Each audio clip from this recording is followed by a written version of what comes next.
गज के आंखों वो सहाबा के वारसों बोलो। आज बताऊंगा मैं सहाबा का नौकर कौन है, सहाबा का गुलाम कौन है। अल्हम्दुलिल्लाह हमें फख्र है कि हम सहाबा वाले हैं, हमें फख्र है और हमें फख्र है कि हम ही आले बैत वाले हैं।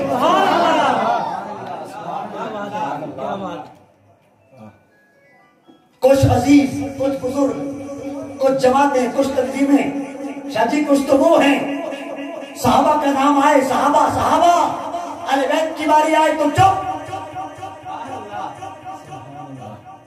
एक तरह वो हो गया, मैं किसी की जात पे हट नहीं कर रहा, मैं हक बयान कर रहा हूं।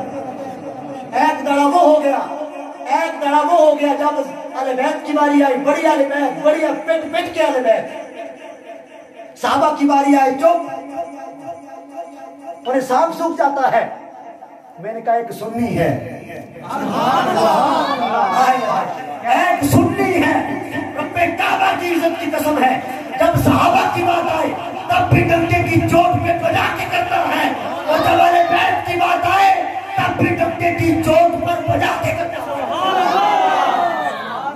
सुन्नी है ये, अल्लाह रब्बे कायनात ने ये हमें ये अता फरमाया। जब सहाबा की बात आए तब भी हम ये कहते हैं कि सहाबा हमारे हैं, और जब अहले बैत की बात आए तब भी हम कहते हैं अहले बैत हमारे।